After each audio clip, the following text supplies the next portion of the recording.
Right, hi guys. So this is video number 2 in the mini series that I'm doing aimed at new starters, people who want to start their own gardening business. And in this video, I'm going to tell you what tools you need to get going, and I'm going to show you a selection of what I've currently got. Right, okay. So I'm going to assume here that you're a one-man band. You're going to be predominantly doing lawns and hedges and weeding and that kind of thing. So we're going to start off with the mowers. This one I got before this one. So this was an upgrade, and it was quite a good upgrade really. It's night and day between these two. So I'll have the model numbers on the screen as well for you. This is the 545 Stihl mower. It's like a Rolls Royce compared to this one. They're both self-propelled. I did start off with a push mower, £60 second-hand push mower, which got us through the first year. But you're going to need at least one more, and I would say if you're doing it properly, you're going to need a spare mower as well. So in a nutshell, you want 16 to 18 inch, maybe up to 20 inch if the right mower comes along. You want something that collects a lot of clippings. I'll try and find the size of these boxes, put it on the screen for you. Self-propelled, and you want something that's reliable. This is a Briggs & Stratton engine. Some people say they're brilliant, some people say they're not so good. You'll find that you have to repair them regardless. These are getting hammered every day, so these do get repaired. That's why it's important to have a spare as well.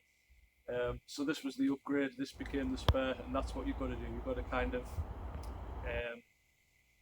upgrade your gear as you go, so you can become more efficient, and it's less kind of load on the body, and you can get more jobs done essentially as well. Right, so you've got your mower, you want some sort of strimmer. Now I've gone for the Stihl Kombi. I didn't start with this, I started with the Hyundai Kombi. It was too heavy and I only used it as a strimmer, so weight is important. I couldn't trim hedges with it because it was just too heavy. So I'll show you in a second. I went for the battery HLA 56, sorry, I think, hedge trimmer. But this is the Kombi. Well worth it. This was a game changer. So if your budget stretches, to start off with something like this, it's a game changer. So this is the unit, and you get the attachments obviously that you put in the end. So you got the strimmer attachment. I've got I think it's called a brush cutter attachment. It's got the metal blade here for thicker stuff. This is if I'm doing like big strims and that. This one gets used daily. And I've got the hedge trimmer there, so if you're like me, if you're doing your lawns, your borders and your hedges, this is basically what you need. You don't need too much here. You've got your lawn sorted with the lawnmower, trimmer, and you've got some sort of, hedge trimmer as well. So this is something that I didn't get straight away, and it was a mistake. So this is obviously a leaf blower. Forget about this one for now. You won't need one of these just yet. This is basically to make the garden tidy at the end of the mow. So you kind of your grass clippings on the path, just blow them away. Sorry. This leaves a neat finish, a professional finish, and obviously it can be used for leaves, but like I use it for the clippings on the grass. As I say, didn't buy this straight away. I bought this about 6 or 7 weeks into it. Because I was trying to sweep the clippings, and that's what you don't want to be on with that one. This leaves a much nicer finish. So this is vital. Every gardener seems to have one of these. It's worth saying as well, shop around on Facebook Marketplace, stuff like that. You can get all of this gear, the vast majority of it second hand. You don't have to go brand new. When I started out, I did a mixture of new and second hand, so it depends on your budget. While I'm sat next to it, this is a recent purchase for the leaf clearances. If you're going to do leaf clearances, it's worth buying a backpack blower. This is one of the cheaper ones. I don't get enough leaf clearance jobs to justify spending £500 or £600 on like a top model. This was £160 a Cobra, like my mower's done fine. I've used this 2 or 3 times now. It's got enough power, absolutely fine. I think I need to adjust the straps because it keeps coming a bit loose. I can't complain for the price whatsoever with this. So yeah, it depends what you guys want to do, but you don't have to get this straight away. So far everything you've seen here has been petrol. I do want to kind of veer away from petrol if I can over the next few years, if kind of budget allows and stuff. But while it's all going strong and working, I'm happy to keep it. So this is my Stihl battery range. I've got the AK batteries here, AK20s,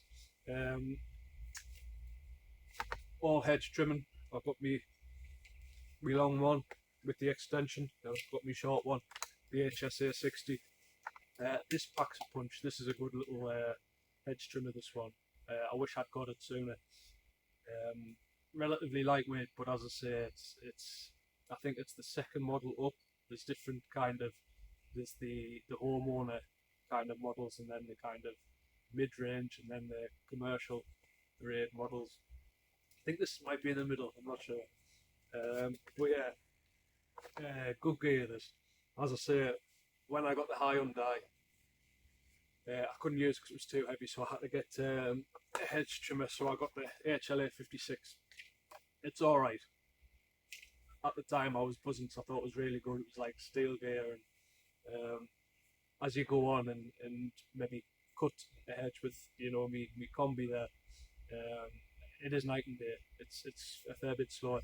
You can get better models than this as well. At the time, budget wouldn't allow, so it is what it is. So it all comes down to budget really, and it's not worth you using all this gear if you're not going to use it safely. So safety gear, PPE is essential. So things like ear defenders, you're going to use them every day.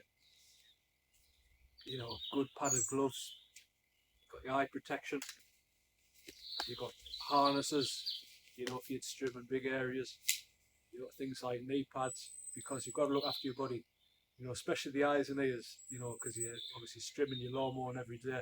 You've got to protect your ears. I sometimes have my music on as well, so that's fine. Your eyes, you're strimming, things do pop up, stones and what have you. You could easily have quite a serious accident.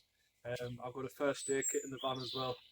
So you've got to think professionally about these things. It's absolutely vital. You're using your body as a tool essentially, and you've got to look after it. And you've also got to be mindful that you're working outside, so conditions, you've got to have good footwear, correct footwear. The sun is a huge factor, so things like sun cream, the right hats, when it's kind of 30 degrees, you're out there all day, it takes its toll on you, so you just got to be sensible. And, just have a think as well before you go out. Plenty of water, be hydrated, be ready to work. So you've seen all my gear. This is, I think, 99% of it. I've got a load of hand tools, your spades, your forks, your rakes, all that kind of stuff. It's too much to show you. This you can't get cheap. It's worth paying up a little bit for certain things. Now I'm going to show you a couple of attachments here. So this is Wolfgarten gear. I'll put links to everything that I can underneath as well, so you can have a look. But like, you can get countless attachments for these, so rakes, plows, absolutely all sorts. I've got a few more bits as well. It's worth investing in something like this, I think. So this saves you a bit of space. So obviously you don't have the full tool, you can have just the different attachments. If you're doing weeding as well, this is a mini matic. This is a brilliant piece of kit. I've talked about this on the channel before. Just makes weeding so much easier. It's lightweight, it's sharp. You can get down and you can clear a border in no time at all with one of these. I'd genuinely recommend it. It's nothing special. You don't have to spend thousands and thousands of pounds when you start up. I've built this up over the years, and as long as you've got variations of this, and you'll work out kind of what you don't like and what you like, and as I say, upgrade as you go to make life easier for you. This is part of a mini series. Check out the other videos if you are a new starter or if you're considering starting. I do have a website where I'm offering 1 hour phone or video calls for people who are serious about starting up, just to try and set you off on the right path, pass on my experience. You can pick my brain, so have a look there, and hopefully I'll see you in the next video. Cheers.